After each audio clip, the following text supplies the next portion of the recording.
জান্নাতি আর যারা জাহান্নামী তারা কখনো সমান হতে পারে না। যারা জান্নাতি তারা সফল, তারা সফল। এখন আমরা কই যাব, জান্নাতে না জাহান্নামে? আল্লাহ আমাদের সবাইকে জান্নাতেও তুমি একত্রিত করে দিও। আজকের মাহফিলটারে আমাদের নাজাতের ওসিলা বানাও। আমরা যেন আমাদের এই সময়গুলোরে কাজে লাগাতে পারি, তুমি তৌফিক দাও। অনেক গুরুত্বপূর্ণ একটা টাইমে আমরা বসেছি, মাগরিবের সালাতের পরে, এশার সালাতের আগে। আমাদের জীবনের সময়গুলো অনেক দামি। এই যে আপনারা যোগ বিয়োগ দিয়ে সময় বের করে আজকে তাফসির মাহফিলের জন্য এসেছেন, এই সময়টাকে যেন আমরা কাজে লাগাতে পারি, আমরা যেন কিছু শিখতে পারি, ঠিক কিনা? তাফসির মাহফিলে আমরা এক একজন এক এক উদ্দেশ্যে যাই। কেউ যাই হুজুরে দেখে আসি, একটু সবসময় ইউটিউবে দেখি। হ্যাঁ, কই দেখেন? ইউটিউবে দেখছেন কে কে? দেখি, ঠিক আছে, হাত নামান। তো এই ভালো জিনিস দেখেন, হ্যাঁ, এগুলোর পাশাপাশি আবার কুছ কুছ হোতা হ্যায়, এগুলো দেখেন না? এগুলো দেখবেন? নাচানাচের অনুষ্ঠান দেখবেন? জি বাংলা, স্টার জলসা, কিরণমালা, এগুলো দেখা যাবে? এগুলো দেশের 12টা বাজায় দিছে, চিল্লা এখন, ঠিক কিনা? আছে না নাই? ছোট্ট ছোট্ট বাচ্চা এখন ক্লাস 4-এ পড়ে, 5-এ পড়ে, তো ক্লাসের ভিতরে ভাগ করে নেয় কে কার। তো এইটা আমার, ওইটা তোর, মানে কে কার প্রেমিক প্রেমিকা, এগুলো ভাগ করে। পরে কোন ক্লাসে? ক্লাস 4-এ 5-এ। তো এই যে ইচড়ে পাকা ছেলে পেলেগুলো এত আগে এই সমস্ত বুঝতে শুরু করেছে। তারপরে এখন আবার আরেকটা পরিভাষা আছে, সবাই বলে বয়ফ্রেন্ড আর গার্লফ্রেন্ড, আছে না নাই? চকরিয়াতে আলহামদুলিল্লাহ এগুলো ঢুকে নাই, তোমাদেরও আছে? এগুলো করা যাবে না চকরিয়ার যুবক ভাইয়েরা, এগুলো করা যাবে। বিবাহ বহির্ভূত যে কোনো ধরনের সম্পর্ককে, এই জাতীয় এই লাভ রিলেশন, এই অ্যাফেয়ার গুলোকে হারাম করে দিয়েছে কে? এগুলো ভালো কিছু বয়ে আনে না, খারাপ ছাড়া। চিল্লায় বলেন ঠিক কিনা? তার মানে এগুলো দেখলে ভালো কিছু পাওয়া যায় না। শাশুড়ি বউয়ের মধ্যে কেমন করে ঝগড়া লাগাতে হয়, আছে না নাই? হিন্দি সিনেমার মধ্যে এগুলো পাওয়া যায়। অবৈধ সম্পর্ক, ঘরে স্ত্রী রেখে পরকিয়া কিভাবে করতে হয়, এগুলো আছে না নাই? আসলে এগুলো থেকে আমরা নিজেদেরকে বাঁচাই, আর আমরা যেন আমাদের সময়কে কাজে লাগাই। বিশ্বনবী সবসময় বলতেন সময়কে কাজে লাগাও, কোনো প্রিভিলেজকে পেলে এটাকে কাজে লাগাও। বিশ্বনবী বলতেন 5টা জিনিস আসার আগে 5টা জিনিসকে কাজে লাগাও। হায়াতাকা ক্বাবলা মাউতিক, শুনতেছেন? বিশ্বনবী বলতেন সুযোগকে কাজে লাগাও। কি কাজে লাগাও? সুযোগ কি সবসময় আসে? বারবার আসে? এজন্য সুযোগকে কাজে লাগানোর দরকার আছে না নাই? বিশ্বনবী বলতেন হায়াতাকা ক্বাবলা মাউতিক, মৃত্যু আসার আগে জীবনকে কাজে লাগাও। এই জীবন আল্লাহর দেয়া সবচেয়ে দামি উপহার আমাদের জন্য, এটাকে যেন আমরা কাজে লাগাই। এরপরে বিশ্বনবী বলতেন শাবাবাকা ক্বাবলা হারামিক, বার্ধক্য আসার আগে তোমার যৌবনকে কাজে লাগাও। আমি তো দেখতে পাচ্ছি আমার সামনে 99% শ্রোতাই হচ্ছে যুবক। তোমরা অনেক কিছু করতে পারো প্রিয় ভাইয়েরা, তোমাদের মধ্যে অনেক শক্তি, সম্ভাবনা। তোমরা চাইলে সমাজকে পাল্টে দিতে পারো, তোমরা চাইলে ইতিহাস গড়তে পারো। এই পৃথিবীতে ভালো ভালো যাই হয়েছে সব করেছে তোমাদের মতো তাগড়া ইয়াংরা, যুবকেরা। চিল্লায় বলো ঠিক কিনা? এজন্য বিশ্বনবী বলতেন শাবাবাকা ক্বাবলা হারামিক, বার্ধক্য আসার আগে তোমাদের এই যে শক্তি, রক্ত গরম, এটার ইসলামের পক্ষে কাজে লাগাও। কোন দলের পিছনে ঘুরো, কাদেরকে নেতা মানো, কোথায় যে স্লোগান দাও, কোথায় যে সময় কাটাও, একটু চিন্তা করার দরকার আছে না নাই? তোমার জীবনের সবচেয়ে মাহেন্দ্র ক্ষণ এটা। কয়েক বছর পরে এই শক্তিটা থাকবে না। এখন যারা মুরব্বী, তারাও একসময় যুবক ছিল নাকি? তারা ছোটবেলা থেকে মুরব্বী? তারাও যুবক ছিল, তাদের গায়ে অনেক শক্তি ছিল। এজন্য এই সময়টা অল্প কিছু দিনের জন্য। রং ধরা যৌবন জং ধরে শেষ, থাকবে না। সময়ের আবর্তনে, কালের বিবর্তনে এই কুচকুচে কালো দাড়ি একদিন সাদা হয়ে যাবে, তাই না? এজন্য এই যৌবনটার জন্য আমরা কাজে লাগাই। এখনই আমাদের কাজ করার সময়, এখনই ছোটার সময়, এখনই দৌড়ানোর সময়। সমাজকে, পরিবারকে যা দেয়ার, আল্লাহর ইবাদত যা করার, এখনই তো করার সময়। এজন্য আমরা যেন যৌবনকে কাজে লাগাই। 3 নম্বরে বিশ্বনবী বলেছেন ফারাগাকা ক্বাবলা শুগলিক, তোমার ব্যস্ততা আসার আগে অবসরকে কাজে লাগাও। মাঝে মাঝে এমন ব্যস্ত আমরা হয়ে পড়ি, নাভিশ্বাস, শ্বাস ফেলার জায়গা থাকে না, ঠিক কিনা? এর ফাঁকে যখন একটু অবসর পাই আমরা ইবাদত করব কার? তারপর বিষ্ণু ইসলাম বলেছেন, গানাকা ক্বাবলা ফাকরিক, তোমার দারিদ্রতা আসার আগে ধনাঢ্যতাকে কাজে লাগাও। আমাদের মধ্য থেকে আলহামদুলিল্লাহ যারা ধনী, আমাদেরকে ধন দিয়েছে কে? এটা কিন্তু পরীক্ষা। আল্লাহ ধনী বানিয়ে মানুষকে পরীক্ষা করে, আবার কাউকে গরিব বানিয়ে পরীক্ষা করে, ঠিক কিনা? তাই যারা সম্পদশালী হয়েছি তারা যেন এটাকে কাজে লাগায়, ইসলামের পক্ষে কাজে লাগাই। যাকাত যাদের ফরজ হয়েছে আমরা যেন যাকাত দেই। যাকাত যারা আদায় করে তাদেরকে পছন্দ করে কে? দে যাকাত তোরা দে রে যাকাত, তোর দিল খুলবে পরে আগে খুলু খাত। দে যাকাত তোরা দে রে যাকাত, ঠিক কিনা? যাকাত দিলে আল্লাহ আপনার সম্মানকে বাড়িয়ে দিবে। বিশ্বনবী সাল্লাল্লাহু আলাইহি ওয়াসাল্লাম বললেন, গানাকা ক্বাবলা ফাকরিক, তোমার দারিদ্রতা আসার আগে ধনাঢ্যতাকে কাজে লাগাও। এজন্য সম্পদশালী যারা হয়েছেন আপনাকে এই সম্পদ দিয়েছে কে? চিল্লায় বলেন কে? নাকি আপনি মালিক হয়েছেন? এটা তো কারুনের স্বভাব ছিল। কারুন বলতো, ইন্নামা উতীতুহু আলা ইলমিন ইনদি, আমি আমার জ্ঞান বিবেক আর বুদ্ধি দিয়ে সম্পদ কামিয়েছি। না, তুমি তোমার জ্ঞান বিবেক বুদ্ধি দিয়ে কিছুই কামাতে পারো নাই। তোমাকে সম্পদের মালিক বানিয়েছে কে? এরপর বিষ্ণু সাল্লাল্লাহু আলাইহি ওয়াসাল্লাম বললেন, সিহহাতাকা ক্বাবলা মারাদিক ক্বাবলা সাকমিক, তোমার অসুস্থতা আসার আগে তুমি তোমার সুস্থ সময়টাকে ইসলামের পক্ষে কাজে লাগাও। আমরা যখন অসুস্থ থাকি তখন আমাদের কিছু করার ক্ষমতা থাকে? এই যে এখন আমরা সুস্থ যে রইলাম, আমাদেরকে সুস্থ রাখলো কে? এই সুস্থতার মর্যাদা যেন আমরা বুঝি। এই পাঁচটা জিনিস আসার আগে পাঁচটা জিনিসকে কাজে লাগাতে বলেছে বিশ্বনবী মুহাম্মদুর রাসূলুল্লাহ সাল্লাল্লাহু আলাইহি সাল্লাম। আমরা যেন এগুলোকে কাজে লাগাই। এই যে আমাদের সময়টা আমরা যেন কাজে লাগাই, আমরা যেন ইখলাসের সাথে, ইয়াকিনের সাথে, ঈমানের সাথে কথাগুলো শুনি এবং জীবনটাকে যেন পরিবর্তন করি। আল্লাহ তুমি তৌফিক দাও। আরো জোরে পড়ি আমিন। মাতামুহুরী ব্রিজের পূর্ব পাশে দিঘির পাড় আলামিন ইসলামী কাফেলার সিরাতুন নবী সাল্লাল্লাহু আলাইহি ওয়াসাল্লামের মাহফিল। আজকের প্রোগ্রামের মোহতারাম সভাপতি আলহাজ মাওলানা নুরুল হক সাহেব, সিনিয়র শিক্ষক, আমজাদিয়া ফাজিল ডিগ্রি মাদ্রাসা। আসছে আপনি? মাশাআল্লাহ, তাবারাকাল্লাহ, হুজুর চলে আসছে। এরপর আছেন আলহাজ শওকত উসমান শওকত, চেয়ারম্যান কাকাড়া ইউনিয়ন পরিষদ। আসছে? ওই যে দেখা হয়েছে যে, ঠিক আছে। প্রধান বক্তা আল্লামা ডক্টর, এগুলো বাদ দিবেন, শুধু মিজানুর রহমান আজহারি। আমার পরপরই কথা বলবে আল্লামা আবু ইয়াহিয়া জাকারিয়া আল হুসাইনি, ঢাকা। আচ্ছা, কথা বলবে আলহাজ মাওলানা কফিলউদ্দিন, মাওলানা আবুল কালাম সাহেব। যারাই কথা বলেছে এবং বলবে, আল্লাহ তাদের কথা থেকে কোরআন সুন্নাহর আলোকে যা আমরা শুনবো পাবো, আমরা যেন আমল করতে পারি, আল্লাহ তুমি তৌফিক দাও। আরো জোরে পড়বো আমিন। আমরা আজকে কোরআনের সবচাইতে দামি সূরা থেকে কিছু কথা শুনবো, ইনশাআল্লাহ। পড়েন, বলেন কোরআনের সবচেয়ে দামি সূরা কোনটি? সবাই বলেন। একজন বলছে ইখলাস,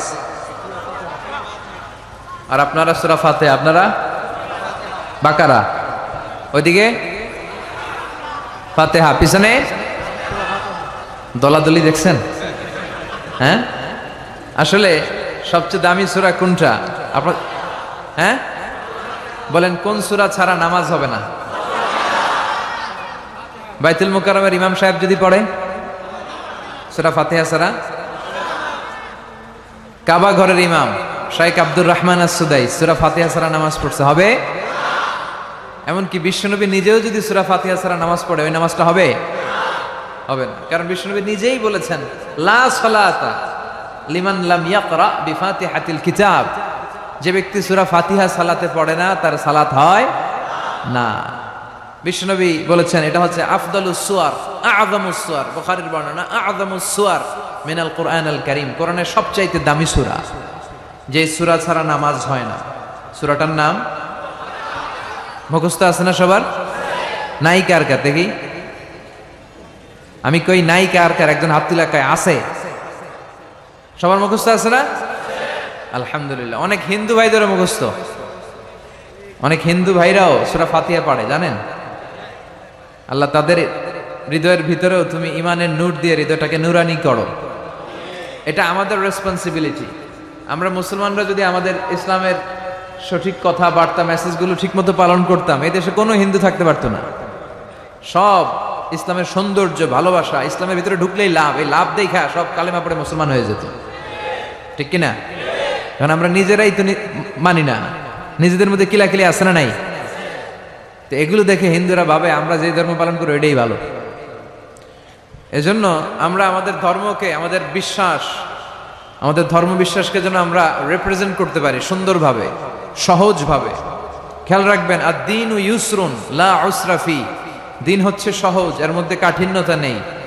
ইউরিদুল্লাহু বিকুমুল ইউসরা ওয়ালা ইউরিদু বিকুমুল উসরা, আল্লাহ তোমাদের জন্য সহজ চান, আল্লাহ তোমাদের জন্য কঠিন চান না, ঠিক কিনা? আল্লাহ এই দিনের মধ্যে কোনো কাঠিন্যতা দেন নাই। বিষ্ণু ইসা ইসলাম বলেছেন, বাশশিরু ওয়ালা তুনাফিরু ইয়াসসিরু ওয়ালা তুআসসিরু, তোমরা সুসংবাদ দাও, মানুষকে দিন থেকে ভাগিও না। আমরা দিন থেকে ভাগাই, আছে না নাই? একজন কালিমা পড়ে এখনই মুসলমান হয়েছে, এরপর আমি শুরু করলাম আপনার কালকে থেকে সিগারেট ছাড়তে হবে, কালকে থেকে মদ ছাড়তে হবে, আপনার 5 ওয়াক্ত নামাজ পড়া লাগবে, সুন্নত পড়া লাগবে, এইটা লাগবে, ওইটা লাগবে, এইটা হারাম, ওইটা হারাম, ওইটা করা যাবে না, ওইটা নাই, ওইটা নাই। হ্যাঁ কইব, তাইলে আমিও নাই। কথা বলেন, একই বলবে আমিও এই ধর্মে নাই। এজন্য সহজ করে আপনি রিপ্রেজেন্ট করেন। আজকে যদি কেউ কালিমা পড়ে মুসলমান হয়, ওরে আপনি কিচ্ছু বলবেন না, ওরে বলবেন আসো দেখো মসজিদে কি হয়, আমাদের তাফসির মাহফিলে কি বলে, কোরআন টোরান নিয়ে একটু ঘাটো।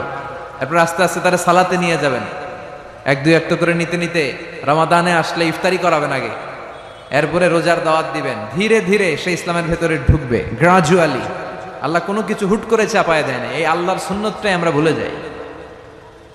সুন্নাতুল্লাহি ফি আহকামি শরিয়া, আল্লাহ কিভাবে শরীয়তের আহকামগুলো পাঠালেন এগুলো আমরা ভুলে যাই। মদকে আল্লাহ তাআলা চাইলে একসাথে হারাম করতে পারতেন না, কিন্তু আল্লাহ তাআলা কিন্তু মদকে হুট করে হারাম করার ঘোষণা দেন নাই, তারা মদ খাওয়া বন্ধ করে দিল। এরপর আস্তে আস্তে যখন মদ খাওয়া বন্ধ করতে অভ্যস্ত হতে শুরু করেছে, আল্লাহ আয়াত নাযিল করলেন, ইন্নামাল খামরু ওয়াল মাইসিরু ওয়াল আনসাবু ওয়াল আজলামু রিজজুম মিন আমালি শাইতানি ফাজতানিবু। চিরকালের জন্য এই কথা বললে আল্লাহ মদকে হারাম করে দিলেন। সুবহানাল্লাহ পড়েন।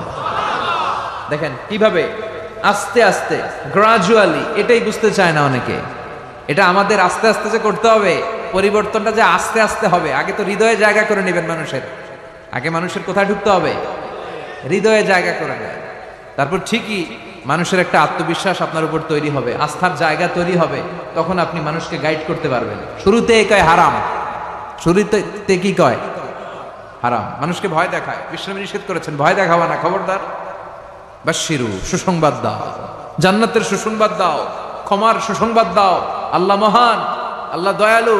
দ্য বিউটি অফ ইসলাম, ইসলামের সৌন্দর্যগুলো তুলে ধরো, বুঝাতে চেষ্টা করো যে ইসলামের নিয়মগুলো এটা স্বাস্থ্যসম্মত, এটা পরিবেশ বান্ধব, এটা আকলে ধরে, এটা সিভিলাইজড, এটা সভ্য একটা ধর্ম। এগুলো বুঝাও, সৌন্দর্যগুলো আগে মানুষের চোখের সামনে তুলে ধরো।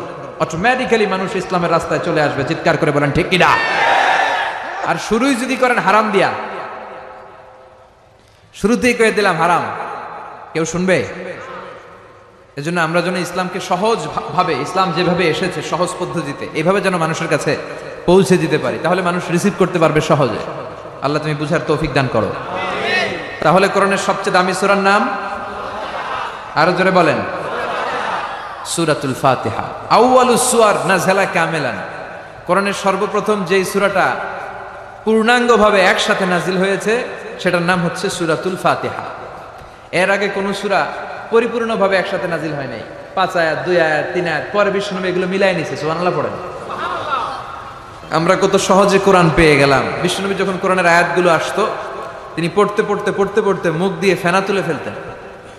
আল্লাহ বললেন, লা তুহাররিক বিহি লিসানাকা লিতাআজালা বিহি ইন্না আলাইনা জামাআহু ওয়া কুরআনা।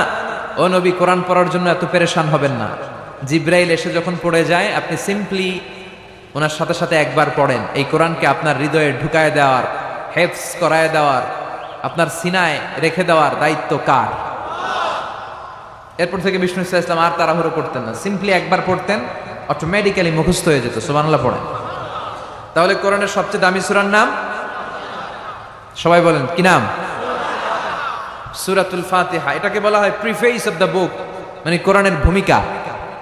হ্যাঁ, introductory chapter of the holy Quran, কোরআনের প্রারম্ভিক চ্যাপ্টার, যেই চ্যাপ্টার দিয়ে আল্লাহ এই কোরআনটাকে শুরু করেছেন। কোরআনে মোট চ্যাপ্টার কয়টা? 114টা। চ্যাপ্টার কয়টা? 114টা। কোরআনটা খুললেই সর্বপ্রথম যে চ্যাপ্টারটা পড়ে, যে সূরাটা পড়ে, সূরাটার নাম সূরাতুল ফাতিহা। আবার বিষ্ণু বলেছেন এই সূরাতুল ফাতিহা হচ্ছে এই আল কোরআন আল কারীমের মা। সুবহানাল্লাহ কইবেন না? উম্মুল কিতাব, উম্মুন মানে মা, কেন্দ্রবিন্দু। পুরো কোরআনে আল্লাহ যা বলেছে সূরাতুল ফাতিহার 7 আয়াতের ভিতরে আল্লাহ সংক্ষেপে তা বলেছে। তার মানে পুরো কোরআনকে যদি আপনি সংক্ষিপ্ত করে দেন সেটা সূরা ফাতিহা হয়ে যায়, আর সূরা ফাতিহাকে যদি আপনি ব্যাখ্যা করতে শুরু করেন তাহলে পুরো কোরআন হয়ে যায়। সুবহানাল্লাহ বাড়িতে গিয়ে বললেন। এটা উম্মুল কিতাব। আবার এই সূরার আরেকটা নাম হচ্ছে সূরাতুল ওয়াফিয়া, মানে অখণ্ড সূরা। এই সূরাকে খণ্ড খণ্ড করে পড়া যায় না। কোরআনের অন্য অনেক সূরাকে খণ্ড করে পড়া যায়। কেউ সূরা আর রহমানের প্রথম 10 আয়াত প্রথম রাকাতে পড়লো, তারপরের 10 আয়াত দ্বিতীয় রাকাতে পড়লো, কোনো সমস্যা আছে? নাই। কিন্তু কেউ যদি ফজরের 2 রাকাত নামাজের প্রথম রাকাতে সূরা ফাতিহার অর্ধেক পড়লো, দ্বিতীয় রাকাতে বাকি অর্ধেক পড়লো, তার নামাজ হবে? কারণ এটা পূর্ণাঙ্গ সূরা, অখণ্ড সূরা। এই সূরাকে খণ্ড খণ্ড করে পড়া যায় না, ভাগ করে পড়া যায় না। এটা পড়লে পুরোটাই পড়তে হয়। চিৎকার করে বলেন ঠিক কিনা? আবার এই সূরার আরেকটা নাম হচ্ছে সূরাতুদ দুআ। কি নাম? দোয়া মানে কি? দোয়া করা। দোয়া মানে প্রার্থনা করা, চাওয়া, মাগনা, ফরিয়াদ করা। বিষ্ণু বলেছেন ইযা ইসতাআনতা ফাসতাইন বিল্লাহ। সাহায্য চাইতে হলে আল্লাহর কাছে চাও, কিছু চাইলে আল্লাহর কাছে চাও। সাহায্যের দরকার হলে একজনের কাছে হাত পাতো, তিনি কে? এই সূরাতে আমরা আল্লাহর কাছে চাই। আমরা প্রতিদিন নামাজের মধ্যে বলি ইহদিনাস সিরাতাল মুস্তাকিম। এটা কিন্তু অনেক দামি দোয়া। অনেকে দোয়া খুঁজে পায় না, দোয়া খুঁজে পায় না। এটা সবচাইতে দামি দোয়া। এত দামি দোয়া যেটাকে প্রত্যেক নামাজে পড়াটাকে আল্লাহ ওয়াজিব করে দিয়েছে। ও আল্লাহ, show us the right path, show us the correct path, show us the middle path. আল্লাহ, আপনি আমাদেরকে মধ্যম পন্থাটা দেখান, সঠিক রাস্তাটা দেখান, যে রাস্তায় আপনি দুনিয়াতে উঠে যাবেন আর হাঁটতে হাঁটতে দেখবেন এই রাস্তার শেষ মাথা ঢুকে গিয়েছে জান্নাতে। তাহলে কেমন করে আল্লাহর কাছে চাইবেন, কেমন করে দোয়া করবেন, এই কথাটাও এই সূরার ভেতরে আছে না নাই? এরপরে এই সূরার আরেকটা নাম হচ্ছে সূরাতুশ শিফা অথবা সূরাতুর রুকিয়া, ঝাড়ফুঁক করার সূরা। অনেকে কি দিয়ে ঝাড়ফুঁক করবে খুঁজে পায় না, আছে না নাই? আপনি সূরাতুল ফাতিহা পড়ে ঝাড়ফুঁক করবেন। অসুস্থ ব্যক্তির গায়ে সূরা ফাতিহা পড়ে ফু দিলে সুস্থ করে দেয় কে? রব্বুল আলামিন বলেন وَنُنَزِّلُ مِنَ الْقُرْآنِ مَا هُوَ شِفَاءٌ وَرَحْمَةٌ لِّلْمُؤْمِنِينَ وَلَا يَزِيدُ الظَّالِمِينَ إِلَّا خَسَارًا। আল্লাহ বললেন আমি কোরআনের মধ্যে শিফা রেখেছি। এই আল কোরআন আল কারীমের ভেতরে আমি আল্লাহ রহমত দিয়েছি। কোরআন পড়ে ফু দিলে অসুস্থ ব্যক্তিরে সুস্থ করে দেয় কে? আপনি যেই কোনো রোগে আক্রান্ত হন না কেন, আপনি যদি সূরা ফাতিহা পড়ে ফু দেন, সুস্থ করবে কে? বিশ্বাস হয় না সন্দেহ লাগে? যাদের বিশ্বাস হয় তাদের ফুতে কাজ হয়ে যাবে, আর যাদের সন্দেহ লাগে এরা 1000 বার ফু দিলেও কোনো কাজ হবে না। বিষ্ণু ঈসা ইসলাম সূরা ফাতিহা পড়ে সাহাবাদেরকে ফু দিতেন। আবার সূরা ইখলাস, সূরা ফালাক, সূরা নাস পড়ে ফু দিতেন। মা আয়েশা যখন অসুস্থ হতেন আর এসে যখন বিষ্ণু ঈসা ইসলামের কাছে বলতেন ইয়া রাসূলুল্লাহ আমি অসুস্থ, আপনি আমার জন্য দোয়া করেন, বিষ্ণু ঈসা ইসলাম মা আয়েশাকে সূরাতুল ইখলাস, সূরাতুল ফালাক আর সূরাতুন নাস পড়ে হাতের মধ্যে ফু দিতে বলতেন। আর বলতেন এই হাতে ফু দিয়ে তুমি হাতটা মাথা থেকে পা পর্যন্ত মাসে করো, তোমার সুস্থ করে দিবে কে? আল্লাহ। এটার বলে 3 কুল, কুল আস-সালাসা। কি বলে? 3 কুল। সূরাতুল ইখলাস, সূরাতুল ফালাক আর একটা সূরাতুন নাস। এগুলো পড়ে ফু দিবেন, অসুস্থ ব্যক্তি সুস্থ হয়ে যাবে। আবু সাঈদ আল খুদরি রাদিয়াল্লাহু তাআলা আনহু উনি একবার একটা সফরে বেরোলেন। উনি সফরের মধ্যে দেখলেন আরবের কিছু গোত্রের লোক একপাশে দাঁড়িয়ে আছে আর সবাই মিলে একজন লোককে মন্ত্র পড়ে ফু দিচ্ছে। তিনি বললেন কি হয়েছে তোমাদের? তারা বলল আমাদের নেতাকে সাপে কামড় দিয়েছে, বিষাক্ত সাপ। এত ভেনোমাস স্নেক, এটা আমাদের এই সর্দারকে আর বাঁচানো সম্ভব না, সে সাপের কামড়ে বিষাক্ত হয়ে এখনই মারা যাবে। আল্লাহ রাসূলের সাহাবী বললেন, তোমরা কি করতেছো? সবাই বলল, আমাদের যার যত মন্ত্র জানা আছে ফু দিচ্ছি। লোকজন পড়তেছে সুমন্তর সু কালিকুত্তার গু, এরকম এদেশে পড়ে না?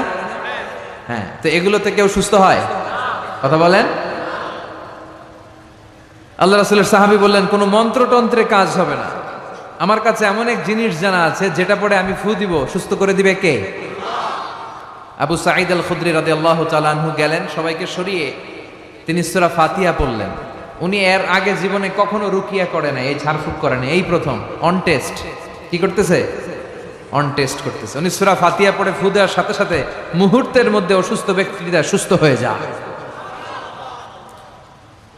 এবার সাহাবীদেরকে অনেকগুলো ছাগল দেয়া হলো। শুরুতে চুক্তি ছিল যে আমাদেরকে অনেকগুলো ছাগল দিতে হবে। কোনো বর্ণনায় এসেছে 30টি, কোনো বর্ণনায় তার চেয়ে বেশি। এবার সাহাবারা ছাগল নিয়ে ফিরে আসতেছেন, পথিমধ্যে প্রচন্ড ক্ষুধা লেগেছে, কয়েকটা ছাগল জবাই করে সবাই খেলেন। এরপর মদিনায় ফিরে আসলেন, সবাই বললো যে কোরআন দিয়ে ফু দিয়ে যে ছাগল আনলাম, আবার ছাগলের গোশতও খাইলাম, এটা জায়েজ হয়েছে কিনা বিশ্বনবীর মাসালা জিজ্ঞেস করার দরকার আছে না নাই? সবাই মদিনাতে যে বিশ্বনবীর মাসালা জিজ্ঞেস করতে লাগলো, ইয়া রাসূলুল্লাহ, আমরা কোরআন দিয়ে রুকিয়া করেছি, ঝাড়ফুঁক করেছি, তার বিনিময়ে 30টা ছাগলও নিয়েছি, এখন কি করব বলেন? বিশ্বনবী বললেন, কিছু করা লাগবে না, আরো খাও, খাও, কোনো সমস্যা নাই, কারণ তোমরা কোরআনের দাম বাড়ায় দিছো, এটা জায়েজ হয়েছে। আর তোমরা ভাগ বটোয়ারা করে ছাগল নেওয়ার পরে ছাগলের গোশত কিছু থাকলে আমারও দিও। সুবহানাল্লাহ পড়বেন না? সূরাতুল ফাতিহা, এটাকে বলে সূরাতুর রুকিয়া, সূরাতুশ শিফা। পৃথিবীর অনেক দেশে, মুসলিম দেশে, ওখানে আমি দেখেছি রুকিয়া সেন্টার আছে। কি সেন্টার? আর আমগো দেশে আছে কবিরাজির সেন্টার। কথা কন, আমগো দেশে কি সেন্টার? কবিরাজির সেন্টার। আপনাদের চকরিয়া আছে? কি দিয়ে করে এগুলা? হ্যাঁ, গাছের পাতা টাতা, হ্যাঁ, গাছের ঔষধি গুণ সমৃদ্ধ বনাজি যেই গাছ আছে ওগুলোর ভেতর থেকে শিফা নেওয়া যাবে, সমস্যা নাই। কিন্তু ব্যাঙের ঠ্যাং, টিকটিকির লেজ আছে না নাই, এগুলো দিয়ে মন্ত্রতন্ত্র পরে তাবিজ দেয়, এগুলো নেওয়া যাবে? তাবিজ ঝুলানো শিরক, তাবিজ ঝুলানো শিরক। কোরআনের আয়াত দিয়ে তাবিজ দিলে কি হবে? ইখতিলাফ আছে। কেউ বলেছে কোরআনের আয়াত দিয়ে হলে জায়েজ, কিন্তু শক্ত যে মতামতটা, অথেন্টিক যেই অপিনিয়ন, সেটা হচ্ছে না, আপনি তাবিজ ঝুলাবেন না, কারণ বিশ্বনবী ঝুলাই নাই, আপনি রুকিয়া করবেন। তো পৃথিবীর অনেক দেশে তাদের ওখানে আছে রুকিয়া সেন্টার, আমগো দেশে আছে কবিরাজ সেন্টার। এগুলো না করে আপনারা রুকিয়া সেন্টার করবেন। বিশ্বনবীর শিখানো যতগুলো পদ্ধতি আছে সবগুলোর ভেতরে বরকত আছে না নাই? বিশ্বনবী বলতেন, তোমরা কালিজিরা খাও, হাব্বাতুস সাউদা শিফাউন মিন কুল্লি দা ইল্লা সাম। বিশ্বনবী বলতেন, মৃত্যু ছাড়া এই কালিজিরা সব রোগের ঔষধ। এই কালিজিরা শুধু একটা রোগকে ভালো করতে পারে না, এই রোগটার নাম মৃত্যু। এটার কোনো চিকিৎসা আছে না। এরপর বিশ্বনবী মধু খাইতে বলতেন। মধু কোরআনে বলা হয়েছে, ফিহি শিফাউন লিন্নাস, মধুর ভেতরে মুমিনদের জন্য আছে রেমেডি, শিফা।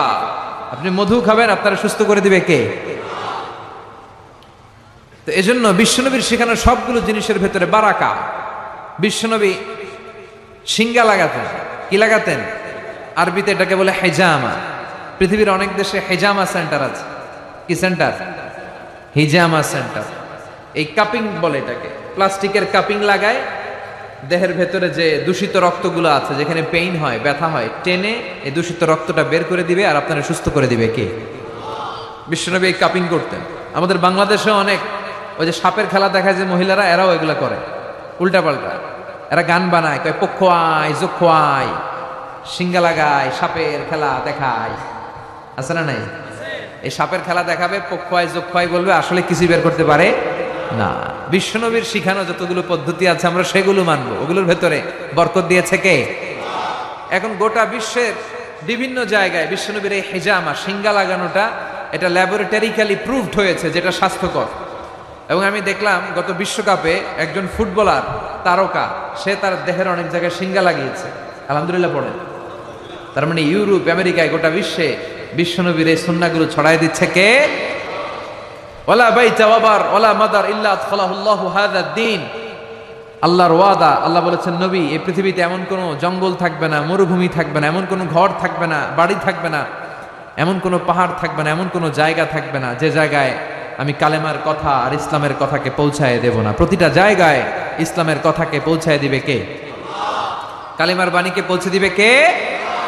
তাহলে অসুস্থ হলে কোন সূরা পড়ে ফু দিবেন? কথা বলেন। হুজুরের কাছে গেলে হুজুর এটা পড়েই ফু দেয়।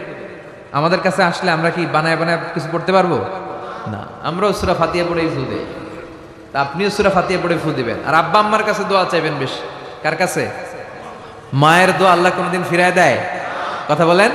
ওগো মা তুমি এই ধরনের শ্রেষ্ঠ নেয়ামত, তোমারই পদ তলে রয়েছে জান্নাত।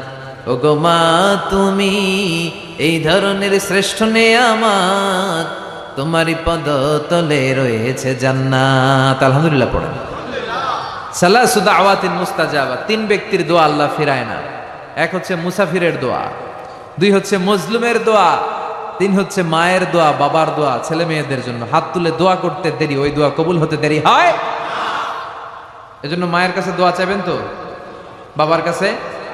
গোটা পৃথিবীর সবগুলো পীর সাহেব মিলে যদি ফু দেয় আর আপনার মা যদি শুধু বিসমিল্লাহ বলে ফু দেয়, মায়ের দোয়া কবুল করে নেবে কে? কত বড় দামি সম্পদ আমাদের ঘরে আমরা জানি না।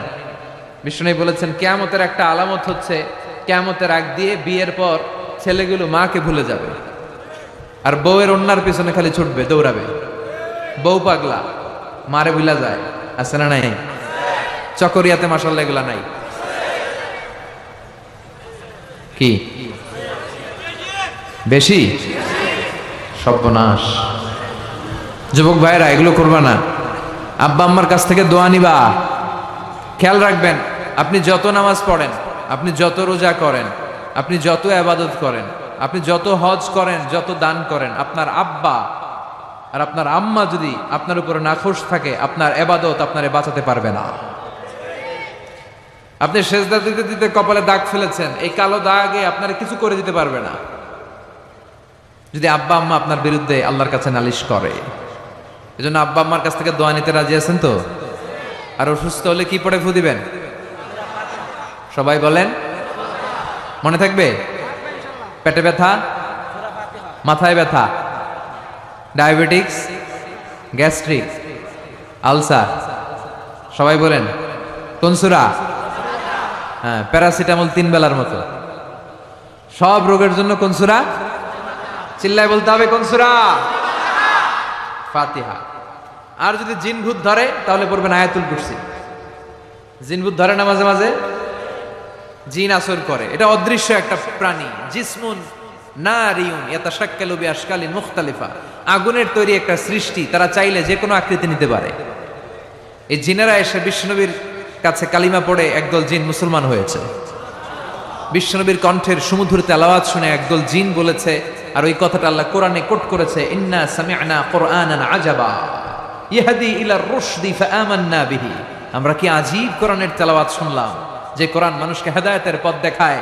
এর চেয়ে কোনো দামি জিনিস পৃথিবীতে নাই, ফলে এই কোরআনের উপর আমরা ঈমান আনলাম। এই জিন জাতীয় বিষ্ণু ঈসা ইসলামের কাছে ঈমান এনে কালিমা পড়ে মুসলমান হয়েছে। এই জন্য এই জিনেরা মাঝে মাঝে আমাদের ক্ষতি করে। টয়লেটে ঢুকার আগে এই জিন থেকে আল্লাহর কাছে পানাহা চাবেন, আল্লাহুম্মা ইন্নী আউযু বিকা মিনাল খুবুসি ওয়াল খাবাইস। খুবুস হচ্ছে খাবিসের প্লুরাল, আর খাবিসাতুন এটার প্লুরাল হচ্ছে খাবাইস। মানে আল্লাহ, খারাপ জিন, খারাপ পরি, মানে জিন আর জিন্নাহ, পুরুষ জিন, নারী জিন, এই সব ধরনের খারাপ জিনের নজর থেকে তুমি আমাকে হেফাজত করো। এরা টয়লেটের ভেতরে থাকে। এই দোয়া পরে যখন আপনি ঢুকে যান, ওদের চোখের সামনে পর্দা নামিয়ে দেয় কে? ওরা আপনার কোনো ক্ষতি করতে পারে? কিভাবে আপনি প্রোটেকশন নেবেন? এই দোয়াগুলো পড়ার মাধ্যমে সব বিশ্বনবী শিখাই গেছে। আপনি কখন কিভাবে পড়লে you will get the perfect protection from your lord, আপনি আল্লাহর কাছ থেকে প্রোটেকশন পাবেন, এগুলো পড়ে না। এজন্য জিন ভূতে যদি আসর করে, অশরীরী কোনো প্রাণী যদি আপনার উপর ভর করে ক্ষতি করতে চায়, আপনি যদি ফিল করেন, আপনি আয়াতুল কুরসি পড়বেন, আপনি সূরা ফালাক, সূরা নাস পড়ে ফু দিবেন, জিনের বাদশাও দিবে দৌড়। কথা বলেন। আর প্রত্যেক ফরজ সালাতের পরে এই আয়াতুল কুরসি পড়া লাগবে কি লাগবে না? বিষ্ণু বলেছেন, মান ক্বারা আয়াতুল কুরসি দুবুরা কুল্লি সালাতিন মাকতুবা লাম ইয়ামনাহু মিন দুখুলিল জান্নাতি ইল্লাল মাউত।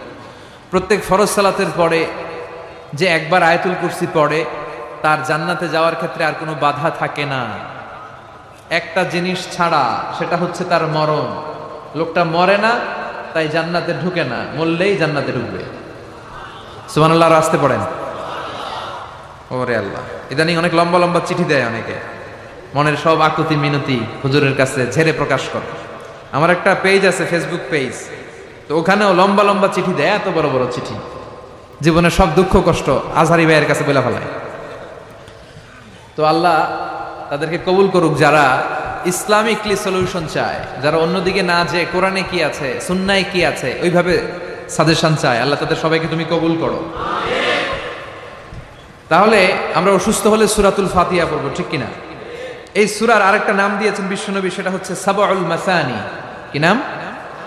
চিল্লায় বলেন। وَلَقَدْ آتَيْنَاكَ سَبْعًا مِّنَ الْمَثَانِي وَالْقُرْآنَ الْعَظِيمَ। আল্লাহ বললেন, নবী আমি আপনার সাবউল মাসানি দিয়েছি, আমি আপনার নিত্য পাঠনীয় 7টা বাক্য দিয়েছি, আর কোরআনে আজিম দিয়েছি। বিশ্বনবী বলেন, এই সূরাতুল ফাতিহার এত দাম, এই সূরার মতো মর্যাদার সূরা তাওরাতের ভেতরে নাই। আল্লাহু আকবার। এই সূরার মতো মর্যাদা পুরনো সূরা ইনজিলের ভেতরে নাই। এই সূরার মতো দামি সূরা সুহুফে ইব্রাহিম ও মুসার ভেতরে নাই, ইনজিলের ভেতরে নাই, তাওরাতের মধ্যে নাই, কোন কিতাবের ভেতরে নাই। এই সূরার নাম হলো সূরাতুল ফাতিহা। সাবউল মাসানি, নিত্য পাঠনীয় সপ্তবাক্য, মানে এমন 7টা বাক্য যেটা সব সময় পড়তে হয়, সব সময় পড়তে হয়। যারা প্রতিদিন নামাজ পড়েন তাদের সূরা ফাতিহা পড়া লাগে না? শুধু ফরজ নামাজগুলো যারা পড়ে 5 ওয়াক্তের শুধু ফরজ, তাদের কমপক্ষে এই সূরা ফাতিহাটা 17 বার পড়া লাগে। কয়বার? আর যারা সুন্নাত সহ পড়ে তাদের কমপক্ষে 32 বার পড়া লাগে। কয়বার? 32 বার। তাহলে যার বয়স 60 বা 70, ছোটবেলা থেকেই উনি যদি নামাজি লোক হয়, তাহলে উনি উনার জীবনে সূরা ফাতিহা কয় কোটি বার পড়ছে, উনার হিসাব আছে? কথা বলেন। আমরাও জীবনে কত লক্ষ লক্ষ বার সূরা ফাতিহা নামাজে তেলাওয়াত করছি, কারো কোনো হিসাব জানা আছে? এত লক্ষ বার সূরা ফাতিহা পড়ার পরেও কোনোদিন কি মনে হয়েছে যে সূরাটা পুরান পুরান লাগে? হ্যাঁ, একটা গান যদি আপনি 10 বার শোনেন, হ্যাঁ 20 বার শোনেন, 100 বার শোনেন, 1000 বার, আর ভাল লাগবে? কিন্তু লক্ষ লক্ষ কোটি কোটি বার সূরা ফাতিহা পড়ার পরেও কোনোদিন কি আপনার মনে প্রশ্ন জেগেছে, কি রে এই সূরাটা আর ভাল লাগে না, পুরান পুরান লাগে, আজকে আর এই সূরা পড়ুন না, কুল হুয়াল্লাহ দিয়ে নামাজ শুরু করুন? কথা বলেন। এভাবে কখনো কোরআনকে পুরাতন মনে হয়? এটা কোরআনের মুআজিজা, চিৎকার করে বলেন ঠিক কিনা? এজন্য রাব্বুল আলামিন বলেন, ওয়ালাকাদ আতাইনাকা সাবআম মিনাল মাসানি ওয়াল কুরআনাল আযীম। ও নবী, আমি আপনার নিত্য পাঠনীয় সপ্তবাক্য দিয়েছি, যে এই 7টা বাক্য প্রতিদিন নামাজে পড়তে হয়। আলহামদুলিল্লাহ পড়েন। তার মানে আমরা বুঝলাম এই সূরার আয়াত সংখ্যা 7টি। চিল্লায় বলতে হবে কয়টি? 7টি। এই সূরাটাকে আল্লাহ কেমন যেন একটা মানপত্রের মতো বানিয়েছেন। আমাদের কোনো প্রোগ্রামে যদি প্রধানমন্ত্রী আসে, এমপি আসে, আমরা তাদেরকে স্মারকলিপি বা মানপত্র দেই না? এই মানপত্রের শুরুতে আমরা এমপি সাহেবের, মন্ত্রী সাহেবের প্রশংসা করি। কি করি?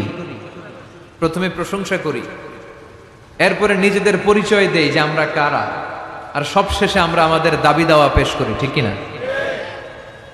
এই সূরার ভেতরে আল্লাহ তাআলা 3 ভাগে সূরাটাকে ভাগ করেছেন। প্রথমে আল্লাহ বলছেন আমার প্রশংসা তোমরা করবে, যেমন মন্ত্রীর প্রশংসা তোমরা যেমনি করো, শুরুতে আমার প্রশংসা করে নিবে। এরপরে তোমরা কারা, তোমাদের পরিচয় আমার কাছে দিবে, আর সবশেষে তোমাদের কি দাবি দেওয়া, কি দরকার, কি চাহিদা আমার কাছে বলবে, আমি পূরণ করে দেবো। ঠিক কিনা? আমাদের মনের চাহিদা পূরণ করে দিতে পারে কে? কেউ যেটা দেয় না, দেয় কে? আমাদের যার যা লাগবে সবও যদি দিয়ে দেয়, আল্লাহর কোনো কমতি হবে? আল্লাহ বলে, লাউ আন্না আউওয়ালাকুম ওয়া আখিরাকুম ওয়া ইনসাকুম ওয়া জিন্নাকুম কামু আলা সাঈদিন ওয়াহিদ। পৃথিবীর সব মানুষগুলো একসাথে দাঁড়িয়ে যদি আল্লাহর কাছে চায়, আল্লাহ এটা দাও, ওইটা দাও, এটা লাগবে, ওইটা লাগবে, চাহিদার কথাগুলো যদি বলে বেড়ায়, আর আল্লাহ একটার পর একটা তাদের চাহিদা যদি পূরণ করে দেয়, সবাইকে যার যা মনে চায় সবও যদি দিয়ে দেয়, আল্লাহ বলে আমি আল্লাহর ধন ভাণ্ডারের 1 ইঞ্চিও কমবে না। এজন্য কেউ যেটা দেয় না, দেয় কে? আল্লাহ দেয়। তার মানে এই সূরার শুরুতে কেমন করে আল্লাহর প্রশংসা করব আল্লাহ সেটা শিখালেন, তারপরে কেমন করে আমরা আমাদের পরিচয় আল্লাহর কাছে তুলে ধরবো সেটা শেখালেন, আর সব শেষে নিজেদের দাবি দাওয়া আল্লাহর কাছে কেমন করে পেশ করব সেটাও শিখালেন। ঠিক কিনা? পড়েন আউযু বিল্লাহি মিনাশ শাইতানির রাজিম বিসমিল্লাহির রহমানির রহিম আলহামদুলিল্লাহি রাব্বিল আলামিন আর রহমানির রহিম মালিকি ইয়াউমিদ্দিন। পড়েন আল্লাহু আকবার। আল্লাহ শুরু করলেন কেমন করে আমরা আল্লাহর প্রশংসা করব। আল্লাহ বললেন এভাবে কর, প্রত্যেক নামাজের শুরুতে বল আলহামদুলিল্লাহি রাব্বিল আলামিন, সকল প্রশংসার মালিক, এই দুনিয়ার বুকে যত ধরনের প্রশংসা হতে পারে সব প্রশংসার মালিক কে? হামদুন মানে প্রশংসা, হামদুন মানে প্রশংসা। আর হামদুনের সাথে যদি আলিফ লাম লাগানো হয় তাহলে অর্থ হয়ে যায় সকল প্রশংসা। আওয়াজ করে বলেন হামদুন মানে, আর যদি আলিফ লাম লাগায় দেন তাহলে অর্থ হয় সকল প্রশংসা।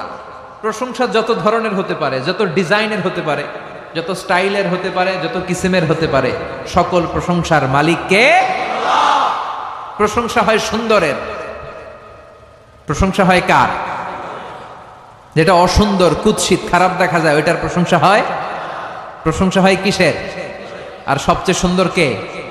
চিল্লায় বলেন কে?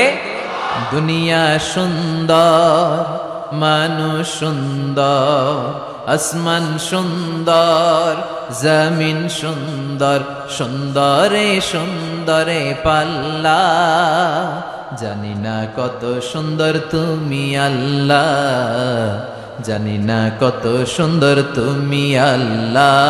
দুনিয়া সুন্দর, মানুষ সুন্দর, আসমান সুন্দর, জমিন সুন্দর, সুন্দরে সুন্দরে পাল্লা, জানি না কত সুন্দর তুমি আল্লাহ, জানি না কত সুন্দর তুমি আল্লাহ। সুবহানাল্লাহ পড়েন। আল্লাহর চাইতে সুন্দর কেউ আছে? কিন্তু আল্লাহর সৌন্দর্য আমরা কেউ দেখেছি? কিন্তু আমরা জান্নাতে গেলে অবশ্যই দেখবো। চিল্লায় এখন ঠিক কিনা? আল্লাহ বললেন উজুহু ইয়াউমাইযিন নাযিরা ইলা রাব্বিহা নাযিরা, সেদিন তোমাদের চেহারাগুলো আলোকোজ্জ্বল হয়ে আল্লাহর দিকে তাকায় থাকবা। আবার বিশ্বনবী বললেন ইন্নাকুম সাতারাউনা রাব্বাকুম আয়ানান কামা তারাউনা হাযাল কামার, এই যে পূর্ণিমার চাঁদটা তোমরা দুই চোখ দিয়ে চাক্ষুষ যেমনি দেখো, জান্নাতে ঢুকলে আল্লাহরও ঠিক তেমনি দেখতে পাবা। আল্লাহ জান্নাতীদেরকে ডেকে বলবেন ও জান্নাতীরা, এই কোরআনে আমি নাজ নেয়ামতের যা বলেছিলাম সব বুঝে পাইছো? সব জান্নাতীরা বলবে আল্লাহ সব বুঝে পাইছি। এক জান্নাতি হাত তুলে বলবে আল্লাহ পাই নাই। সবাই কয় পাইছি, একজন কি কয়? আল্লাহ বলবেন সবাই বলল পেয়েছে, তুমি বললা পাও নাই, তাহলে তুমি বলো তুমি কি পাও নাই। ওই জান্নাতি বলবে আল্লাহ আমরা আপনারে পাই নাই। আল্লাহ আপনারাই তো পাই নাই, কারণ এত কিছু পাইছি আপনারে তো পাই নাই, আপনারা দেখি নাই তো। আল্লাহ বলবেন তাই? আমারে দেখতে মনে চায়, ঠিক আছে, কারণ জান্নাতীরা যাই চাবে তাই পাবে। তো তোমরা যখন আমারে দেখতে চাইছো আমি ওই দেখাও দেবো। চিল্লায় এখন ঠিক কিনা? আল্লাহ তখন বিশাল কনফারেন্স রুম করবেন, ওই রুমের ভেতরে, ওই হলের ভিতরে আল্লাহ সবাইকে বসার সুযোগ দিবেন জান্নাতীদেরকে, এবং সেখানে আল্লাহ তাআলা নিজের সৌন্দর্য, নিজের নূরের তাজাল্লি জান্নাতীদের কাছে প্রকাশ করে দিবেন। সব জান্নাতীরা বসবে, বসার পর আল্লাহ নূরের তাজাল্লি সামান্য এক মুহূর্তের জন্য জান্নাতীদেরকে দেখাবেন। একটা মুহূর্ত, লম্বা সময়ের জন্য নয়। সবাই বসবে বিশ্বনবী সবার সামনে, তারপরে নবীরা, সিদ্দিকিন, শুহাদা, সালেহিন, এরপরে আমরা যারা জান্নাতে যাওয়ার সুযোগ পাবো আমরাও বসবো ইনশাআল্লাহ। পড়েন বসা লাগবে না? যাওয়া লাগবে না? আল্লাহরে দেখা লাগবে না? সবাই বসবে। বসার পরে আল্লাহ তাআলা তখন হঠাৎ করে সাডেনলি এক মুহূর্তের জন্য নূরের ঝলকানি দেখিয়ে পর্দা নামিয়ে দিবেন। এক মুহূর্তের জন্য, লম্বা সময়ের জন্য নয়। কিন্তু জান্নাতীরা ওই এক মুহূর্তের ঝলকানি দেখে অপলক নেত্রে এরকম তাকায় থাকবে, লক্ষ লক্ষ কোটি কোটি বছর এরকম তাকায় থাকবে। কিন্তু সামনে কি আর নূরের ঝলক আছে? ওইটা আসছিল এক মুহূর্তের জন্য, তারপরেই তো নাই। কিন্তু কি যে দেখলাম, কি সুন্দর, ওইটা দেখে লক্ষ কোটি বছর শেষ হয়ে যাবে, কেটে যাবে। সুবহানাল্লাহ পড়েন। তার মানে প্রশংসা হয় সুন্দরের, আর আল্লাহর চাইতে সুন্দর মহাবিশ্বে কেউ নাই। এজন্য সকল প্রশংসার মালিক কে? বিষ্ণু বলেন, ইদা মুদিহাল ফাসিক গাদিবার রব ওয়াহতাজ্জালাহুল আরশ। কোন ফাসিকের প্রশংসা করো না, কারণ ফাসিকের প্রশংসা করলে আল্লাহর আরশ কেঁপে যায়, আল্লাহ রাগান্বিত হয়ে যায়। চিল্লা এখন ঠিক কিনা? কিন্তু আমাদের সমাজে ফাসিকের প্রশংসা আছে না নাই? ফাসিকের প্রশংসা না করলে চাকরি থাকে না, এরকম আছে না নাই? মসজিদের সভাপতি ঘুষ খায়, সুদ খায়, আছে না নাই? কিন্তু ইমাম সাহেব যদি প্রশংসা না করে, ইমাম সাহেবের চাকরি নাই। চিল্লা এখন ঠিক কিনা? সমাজপতি, সমাজের নেতা, এদের প্রশংসা করা লাগে। ভালো হইলেও প্রশংসা করা লাগে, খারাপ হইলেও প্রশংসা করা লাগে। কিন্তু বিষ্ণু বললেন, কেউ যদি ফাসিক হয় খবরদার, তার কোনো প্রশংসা করা যাবে না। চিৎকার করে বলেন ঠিক কিনা? এজন্য আল্লাহ বললেন, আলহামদুলিল্লাহি রাব্বিল আলামিন, সকল প্রশংসার মালিক হলাম আমি। এই দুনিয়ার বুকে যত ধরনের প্রশংসা হতে পারে, প্রশংসার মালিক কে? আমরা আল্লাহর প্রশংসা করে শেষ করতে পারবো? কথা বলেন। আল্লাহর প্রশংসা যে আমরা করব, কম কম না বেশি বেশি? বিষ্ণু ঈসা ইসলাম মসজিদে নববীতে নামাজের ইমামতি করছেন। আল্লাহু আকবার বলে নামাজ শুরু করলেন, রুকু করলেন, রুকু থেকে দাঁড়িয়ে পড়লেন সামি আল্লাহু লিমান হামিদা। পেছন থেকে সাহাবারা মনে মনে আওয়াজ করে বলল, ফিস ফিস করে, রব্বানা ওয়ালাকাল হামদ। এক সাহাবী বলল, হামদান কাসীরান তাইয়িবান মুবারাকান ফি। নামাজ শেষে বিষ্ণু বললেন, কে পড়েছ হামদান কাসীরান তাইয়িবান মুবারাকান ফি? এটা তো আমি শিখাই নাই, কে পড়েছ? এক সাহাবী বলে, নবী আমি পড়েছি। কেন পড়েছ? আমি তো এটা শিখাই নাই। কই পাইছো? আমি নিজেই বানাইছি। সুবহানাল্লাহ কইবেন না? বিষ্ণু বললেন, আমি শিখাই নাই, তুমি পাইলা কই? নিজের মন মতো বানালা কেন? সাহাবী বলে, নবী আল্লাহর প্রশংসা কম কম করলে আমার ভালো লাগে না, করতে মনে চাই বেশি বেশি। এজন্য এটা আমি বানাই নিজের আল্লাহর প্রশংসা করছি। বিষ্ণু খুশি হয়ে গেলেন, বললেন, আরে ভয় পেও না, চিন্তা করো না, আমি নামাজরত অবস্থায় দেখেছি তোমার যে এই অতিরিক্ত হামদান কাসীরান তাইয়িবান মুবারাকান ফির অতিরিক্ত 4টা তাসবির যে সওয়াবটা, এই 4টা তাসবির সওয়াবটা কে কার আগে এই সওয়াবটা আল্লাহর আরশে পৌঁছে দিবে, এ নিয়ে 30 জনেরও বেশি ফেরেশতা আকাশে প্রতিযোগিতা করছিল।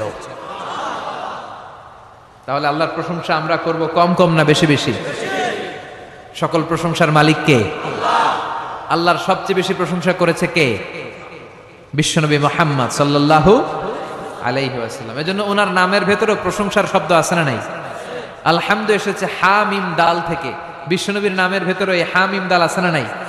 বিশ্বনবীর সবচেয়ে বিখ্যাত নাম হচ্ছে মুহাম্মদ। বিখ্যাত নামটা কি? এর ভেতরে হা মিম দাল আছে না নাই? এরপরে সবচেয়ে বিখ্যাত যে নামটা বিশ্বনবীর, সেটা হচ্ছে আহমদ। আহমদের ভেতরে হা মিম দাল আছে না নাই? আবার বিশ্বনবী কিয়ামতের দিন জান্নাতীদেরকে নিয়ে যখন জান্নাতের দিকে ছুটে যাবেন, তখন বিশ্বনবীর হাতে একটা পতাকা শোভা পাবে। ওই পতাকার মধ্যে ওই শব্দটা লেখা থাকবে, যেই শব্দ দিয়ে আল্লাহ সূরাতুল ফাতিহা শুরু করেছেন। কোন শব্দ দিয়ে আল্লাহ সূরা ফাতিহা শুরু করেছেন? আলহামদু। বিশ্বনবীর এই পতাকার মধ্যে লেখা থাকবে আলহামদু। সুবহানাল্লাহ পড়েন। লিওয়াউল হামদ মানে প্রশংসার পতাকা। কারণ এই নবী দুনিয়ার বুকে সবচাইতে বেশি প্রশংসা করেছে কার? এজন্য এই নবী প্রশংসার পতাকা নিয়ে জান্নাতবাসীদেরকে সাথে নিয়ে জান্নাতের দিকে ছুটে যাবে। এজন্য আল্লাহ ডেকে বলে, গোলাম আমার প্রশংসা করে কোনোদিন তোরা শেষ করতে পারবি না। ওয়া ইন তাউদ্দু নি'মাতাল্লাহি লা তুহসুহা ইন্নাল ইনসানা লাযালুমুন কাফফার। আল্লাহ বলে, আমি আল্লাহর দেয়া নেয়ামতগুলো যদি হাত দিয়ে গুনতে শুরু করে দাও, তোমার গুনতে গুনতে জীবন শেষ হয়ে যাবে, হায়াত ফুরিয়ে যাবে, আমার নেয়ামত গুনে শেষ করা যাবে না। সাগরের জলকে কালি করে, গাছের পাতাকে খাতা করে, তোমার মহিমা লেখা শেষ হবে না, যদিও লিখি প্রভু জীবন ভরে। সাগরের জলকে কালি করে, গাছের পাতাকে খাতা করে, তোমার মহিমা লেখা শেষ হবে না, যদিও লিখি প্রভু জীবন ভরে। সাগরের জলকে কালি করে। ঠিক কি না? কি উপমা দিলেন আল্লাহ! পৃথিবীর সব সাগরের জল যদি কালি হয়ে যায়, আর পৃথিবীর সব গাছগুলো যদি কলম হয়ে যায়, সাগরের জল নামক কালি দিয়ে গাছের কলম খাতা, গাছের কলম দিয়ে ওই পাতার উপর যদি আল্লাহর প্রশংসা লিখতে শুরু করে দাও, সাগরের জলগুলো শেষ হয়ে যাবে, গাছের পাতার গাছগুলো ফুরিয়ে যাবে, কিন্তু আল্লাহর প্রশংসা করে করে শেষ করা যাবে না। আল্লাহর প্রশংসা করে কোনোদিন শেষ করা যাবে? এজন্য সবসময় প্রশংসা করতে হবে কার? কম কম না বেশি বেশি? এজন্য আল্লাহ বললেন আলহামদুলিল্লাহ রাব্বিল আলামিন, সকল প্রশংসা লিল্লাহ, আল্লাহর জন্য। কার জন্য? আমরা সব সময় আল্লাহ নামের জিকির করি কি করি না? जो तो मिटाना चाहे जीवन का तृष्णा, सुबह शाम बोल बंदे कृष्णा कृष्णा कृष्णा। ওরাও ডাকে, কিন্তু ওরা ডাকে কৃষ্ণা কৃষ্ণা কৃষ্ণা, ঠিক কি না? আমরা বলি जो तो मिटाना चाहे जीवन का जाला, सुबह शाम बोल बंदे अल्लाह अल्लाह अल्लाह, ঠিক কি না? আল্লাহর নামটা ভালো লাগে? হ্যাঁ, কি সুন্দর একটা নাম আল্লাহ নিজের জন্য বানালেন, আলিফ লাম লাম হা, আলিফ লাম লাম হা, আল্লাহ। ডাক দিলে হৃদয়টা ভরে যায়, ঠিক কিনা? আল্লাহর একটা ডাক দেন, বলেন আল্লাহ, আবারও পড়েন আল্লাহ, আবারও পড়েন আল্লাহ। প্রথমে আল্লাহ আল্লাহ, শেষেও আল্লাহ আল্লাহ, আকাশে আল্লাহ আল্লাহ, জমিনে আল্লাহ আল্লাহ। সবাই পড়েন, প্রথমে আল্লাহ আল্লাহ, শেষেও আল্লাহ আল্লাহ, আকাশে আল্লাহ আল্লাহ, জমিনে আল্লাহ আল্লাহ। নিখিল জাহান গায়ে গুণগান,